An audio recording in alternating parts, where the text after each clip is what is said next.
नमस्कार, एक्सेल 2013 की video series में आपका स्वागत है। आज के इस वीडियो में सीखेंगे मार्कशीट कैसे क्रिएट करते हैं एक्सेल 2013 में। ठीक है, ये हमारे पास एक फॉर्मेट बनाया हुआ है। मैंने पहले से एक फॉर्मेट क्रिएट कर रखा है जिसमें एक टेबल बना हुआ, सीरियल नंबर, स्टूडेंट के नेम लिखे हुए हैं A1 से लेकर के A6। टोटल सब्जेक्ट 6 सब्जेक्ट हैं। Integer marks and total marks कितने हो रहे हैं और ऑप्टेन मार्क्स स्टूडेंट के टोटल कितने हो रहे हैं, यानी स्टूडेंट के टोटल जो मार्क्स, जैसे एक सब्जेक्ट का मैं यहाँ पे ले रहा हूँ 100 मार्क्स, यानी एक सब्जेक्ट के मैं मार्क्स जो यूज कर रहा हूँ वो कितना है 100। तो टोटल 6 सब्जेक्ट है तो 6 सब्जेक्ट कितना हुआ 600। ठीक है, तो ऑप्टेन मार्क्स क्या होगा कि स्टूडेंट का टोटल कितना आ रहा है 600 में से स्टूडेंट को स्टूडेंट ने कितने मार्क्स गेट किए। ठीक है, वो होगा ऑप्टेन मार्क्स। फिर यहाँ पे परसेंटेज, फिर यहाँ पे डिवीज़न और फिर ग्रेड और फिर स्टेटस। ठीक है, ये कैसे कैलकुलेट करते हैं वो आज के इस वीडियो में हम सीखेंगे। ठीक है, तो सबसे पहले हम मार्क्स जनरेट कर देते हैं यहाँ पर। तो इसके लिए एक फॉर्मूला यूज करते हैं हम, रेंड बिटवीन बॉटम, यानी मुझे चाहिए 32 से 96 के बीच में मार्क चाहिए। और फिर इस पूरे ये जो भी मैंने रेंज सेलेक्ट की, इस पूरी रेंज में रैंडम नंबर जनरेट करना मुझे। तो केवल आप एंटर प्रेस करेंगे तो जो जिस सेल में आपने फॉर्मूला यूज किया है उसी में रैंडम नंबर जनरेट होगा। अगर पूरी रेंज में अगर आपको रैंडम नंबर जनरेट करना है तो कंट्रोल प्लस एंटर प्रेस कीजिए। तो देखिए यहाँ पर रैंडम नंबर जनरेट हो चुका है। ठीक है, अब मुझे यहाँ पे इंटीजर मार्क्स, तो एक सब्जेक्ट के हम 100 में से मार्क्स दे रहे हैं। ठीक है, तो 6 सब्जेक्ट है तो कितने हुए 600। फिर इसको ड्रैग कर दीजिए यहाँ से। ओके, फिर ऑप्टेन मार्क्स के लिए हम फॉर्मूला यूज करेंगे सम। और किन का हमें सम करना है, A1 के जैसे मार्क्स कौन से ये वाले हैं, तो A1 का सम यहाँ पर 100 होगा। ठीक है, तो A1 के कितने मार्क्स हुए 600 में से 296। अब इस फॉर्मूला का आपको ड्रैग कर लीजिए। ओके, तो यहाँ पर बता रहा है सबका टोटल कितना हुआ है। फिर सबसे इम्पोर्टेंट चीज परसेंटेज, एवरेज कैसे कैलकुलेट करते हैं। तो परसेंटेज कैलकुलेट करने के लिए एक फॉर्मूला होता है एवरेज। फिर आपको किसका एवरेज कैलकुलेट करना वो रेंज आप सेलेक्ट कर लीजिए। इन सब चीज़ों का आपको एवरेज चाहिए। ठीक है, तो इनका एवरेज हो रहा है 61.83। इसको ड्रैग कर लीजिए फॉर्मूला को। ओके, लेकिन यहाँ पर एक बात नोटिस कीजिए कि इसमें क्या हो रहा है, जैसे किसी स्टूडेंट के अगर 33 मार्क्स से कम हो तो भी वो पास हो रहा है, पास हो जाता है। ठीक है, तो हमें क्या चाहिए, अगर किसी स्टूडेंट के 33 मार्क्स से कम हो रहा है तो वो फेल होना चाहिए। ठीक है, कि मिनिमम पास होने के लिए मार्क्स, जैसे हम रेंज सेलेक्ट करते हैं 33, ठीक है, मिनिमम पास अगर आपको पास होना है तो 100 में से आपको कितने मार्क्स आने चाहिए, मिनिमम 33। तो अगर 33 मार्क्स से कम आते हैं तो आपको उस क्वेश्चन को फेल करना है। ठीक है, तो लेकिन इस फॉर्मूला में ऐसा नहीं हो रहा है, तो इसके लिए आपको इफ कंडीशन यूज करना पड़ेगा साथ में। ठीक है, तो उससे पहले हम यहाँ पे कंडीशनल फॉर्मेटिंग यूज कर लेते हैं कि जिसका 33 से मार्क्स कम हो वो रेड हो जाना चाहिए। तो कंडीशनल फॉर्मेटिंग कैसे अप्लाई करते हैं ये हमने पिछले वीडियो में सीखा है। अगर आप और सीखना चाहते हैं तो मेरे वीडियो यूट्यूब पे मैंने वीडियो अपलोड किए हैं, मेरे चैनल पर जाकर आप देख सकते हैं। ठीक है, तो इस पर कैसे भी कंडीशनल फॉर्मेटिंग अप्लाई करते हो देखते हैं। इस रेंज को सिलेक्ट कर लीजिए पहले, फिर कंडीशनल फॉर्मेटिंग, फिर हाईलाइट सेल रूल्स, फिर लेस देन, क्योंकि हमें 33 से जिसके कम मार्क्स हैं उसको हाईलाइट करना है। तो लेस देन सिंबल यूज करेंगे, लेस देन रूल। इस बार कितने मार्क होने चाहिए 33। अगर 33 से मार्क कम है तो उस पर कौन सा फॉर्मेट अप्लाई होना चाहिए, बोल्ड, और टेक्स्ट का कलर रेड हो जाना चाहिए। ठीक है, ओके, तो एक भी स्टूडेंट के 33 से मार्क कम नहीं है तो F9 प्रेस कीजिए न्यू रैंडम नंबर जनरेट करने के लिए। अभी भी नहीं हुआ है। ओके, देखिए यहाँ पर A1 के 32 मार्क्स आ रहे हैं। ठीक है, यानी वो फेल होना चाहिए, तो भी ये पास बता रहा है 59.5। ठीक है, यहाँ पर उसके फेल बताना चाहिए कि वो फेल हो चुका है। तो हमें क्या करना है, इसके लिए एक कंडीशन यूज करनी है, इफ कंडीशन, और उसके साथ में एंड ऑपरेटर यूज करना है। कि हमें क्या कंडीशन अप्लाई करना है कि सब्जी सब्जेक्ट में स्टूडेंट के 33 से मार्क ज़्यादा होना चाहिए। अगर एक भी सब्जेक्ट में 33 से मार्क कम है तो स्टूडेंट फेल हो जाना चाहिए। ठीक है, तो कैसे इसको यूज करते हैं वो देख लीजिए।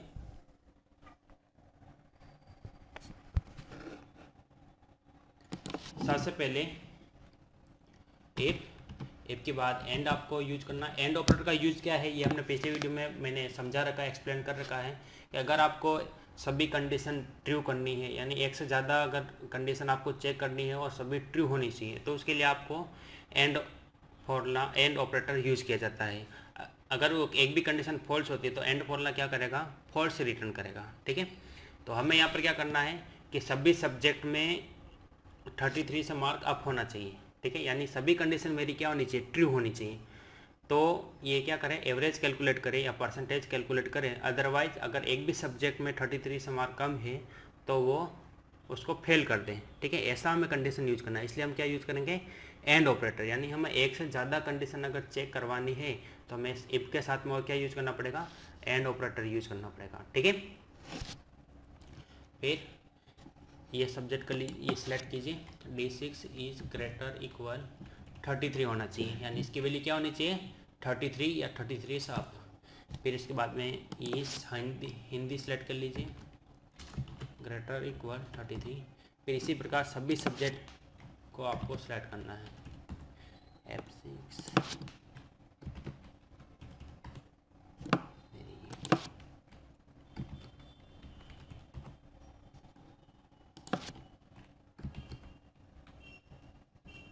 ठीक है, ये हो गया। अगर ये कंडीशन ट्रू होती है, यानी सभी सब्जेक्ट में अगर 33 से मार्क ज़्यादा हो तो या इक्वल हो तो ये ट्रू रिटर्न करेगा। अगर ट्रू रिटर्न करता है तो अगर ये कंडीशन ट्रू होती है सारी कंडीशन, तो वहाँ पे एवरेज कैलकुलेट करना आपको।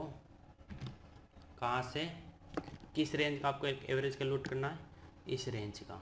ठीक है, अगर ये कंडीशन एक भी कंडीशन इनमें से फॉल्स होती है तो वहाँ पे क्या लिख दें, या तो जीरो लिख दें या फिर फेल लिख दें। तो हम यहाँ पर जीरो यूज कर रहे हैं। ठीक है, एंटर। फिर इस फॉर्मूला का आपको ड्रैग करना है। ठीक है, तो एक भी यहाँ पर देखिए, एक भी स्टूडेंट के 33 से मार्क कम नहीं है, इसलिए सभी पास हैं। देखिए यहाँ पर 32 आ रहे हैं A1 के मार्क्स, यानी एक सब्जेक्ट में वो फेल हो गया। तो यहाँ पर इसने क्या किया, जीरो लिखा। क्यों, क्योंकि एक कंडीशन यहाँ पे फॉल्स हो रही है। और जैसे ही एंड ऑपरेटर में क्या होगा कि जैसे ही एक भी कंडीशन फॉल्स हुई तो वो फॉल्स रिटर्न करेगा। और फॉल्स रिटर्न करते यहाँ पे हमने क्या आर्गुमेंट पास किया, फॉल्स में जीरो लिखे। अगर ये ट्रू होता तो ये एवरेज कैलकुलेट करता, लेकिन अगर ये फॉल्स रिटर्न करेगा तो वहाँ पर क्या लिखेगा, जीरो लिखेगा। ठीक है, इसी तरह हमें डिवीज़न कैलकुलेट करना है। डिवीज़न हम कैलकुलेट करेंगे परसेंटेज के आधार पे। ठीक है, कि अगर 80 से अप हो तो फर्स्ट डिवीज़न आना चाहिए, अगर 70 से अप हो तो सेकंड डिवीज़न आना चाहिए, अगर 60 से अप हो तो थर्ड डिवीज़न आना चाहिए, और उससे नीचे हो तो फेल होना चाहिए। तो कैसे इसको यूज करते देख लीजिए। इफ अगर ये वैल्यू 80 या 80 से अप है तो क्या आना चाहिए, फर्स्ट।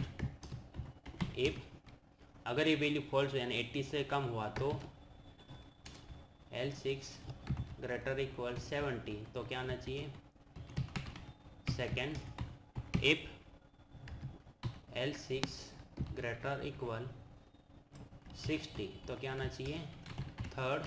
अदरवाइज अगर ये सभी कंडीशन फॉल्स होती है, तीनों कंडीशन जो हमने पास की है अगर वो फॉल्स होती है तो क्या लिखे, फेल। और जितनी बार आपने ब्रैकेट स्टार्ट किया उतनी बार आपको क्लोज करना पड़ेगा। ठीक है, हमने 3 बार ब्रैकेट स्टार्ट किया इसलिए हम 3 बार ब्रैकेट को क्लोज करना पड़ेगा। एंटर। देखिए 73 आ रहा है, परसेंटेज कितना है 73, तो इसने क्या डिवीज़न इसको मिला है, सेकंड। इसी तरह इस फॉर्मूला को ड्रैग कर लीजिए। तो 3 स्टूडेंट हमारे फेल हो गए। ठीक है, ये फेल और ये फेल। ठीक है, सभी के 60 से नीचे है मार्क, इसलिए वो तीनों स्टूडेंट क्या हो गए, फेल हो चुके हैं। ठीक है, इसी तरह आपको ग्रेड कैलकुलेट करना है। अगर ग्रेड कैलकुलेट करने के लिए भी इफ कंडीशन का यूज होगा।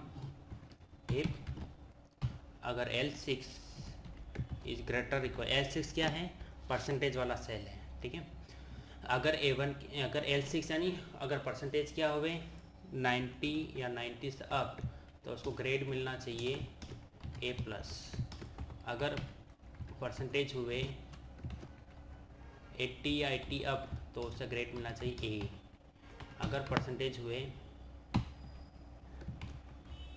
70 या 70 अप तो उसे मिलना चाहिए B+। अगर परसेंटेज हुए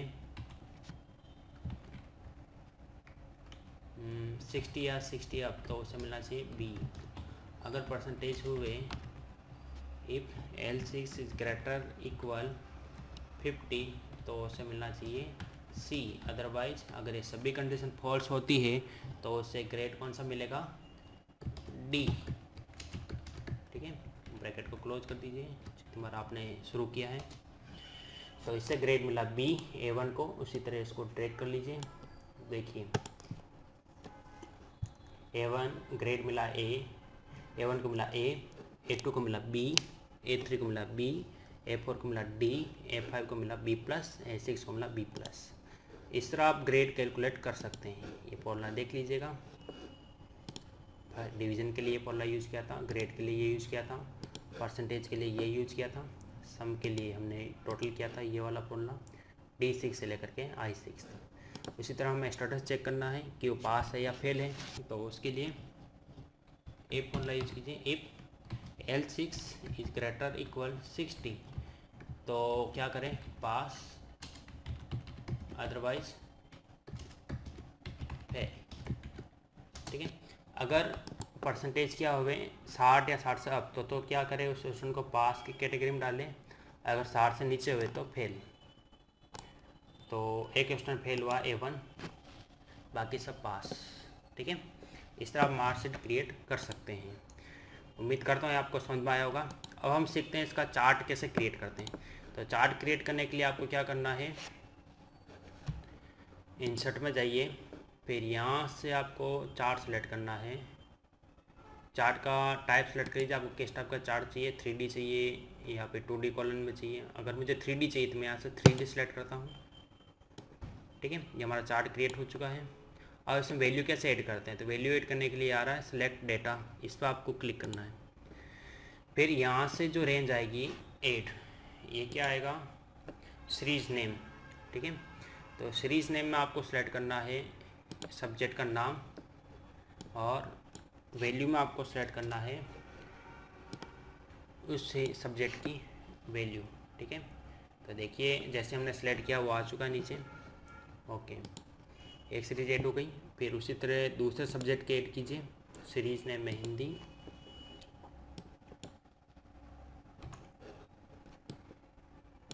ओके, फिर इसी तरह तीसरे सब्जेक्ट का ऐड कीजिए।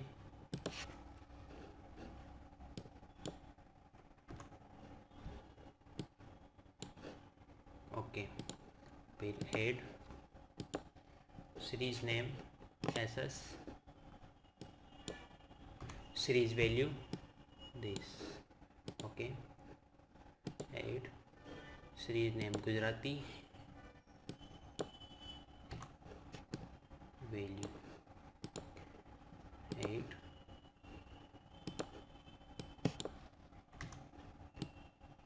ओके। तो ये जो वैल्यू थी वो एक एक्सप्रेस हो चुकी है यानी।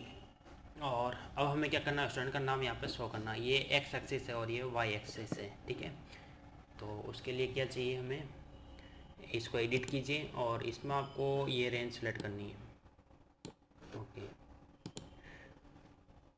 ओके, देखिए यहाँ पे मार्कशीट क्रिएट हो चुकी है, सॉरी चार्ट क्रिएट हो चुका है।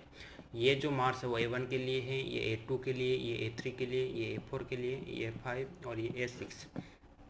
अगर आप इस पर क्लिक करेंगे तो ये बताएगा आपको इंग्लिश में A1 के कितने मार्क्स थे, 32। चेक कर लीजिए यहाँ पर। अगर इस पर आप होवर करेंगे माउस को तो A1 का हिंदी में मार्क्स बताएगा 76। फिर A1 के साइंस में आए 89। इस तरह आप सभी मार्क्स चेक कर सकते हैं। फिर इसके अलावा right click, add data labels, तो यहाँ पे आप डेटा लेबल भी ऐड कर सकते हैं। ठीक है, डेटा लेबल,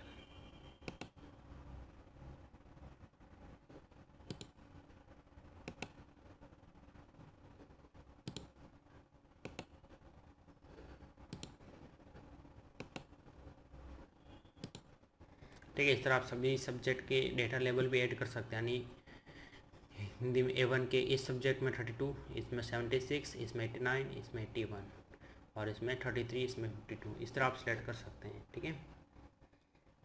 चार्ट स्टाइल आपको चेंज करना आप यहाँ से कर सकते हैं। ठीक है, इस तरह आप चार्ट क्रिएट कर सकते हैं। ठीक है, उम्मीद करता हूँ ये वीडियो आपको समझ में आया होगा।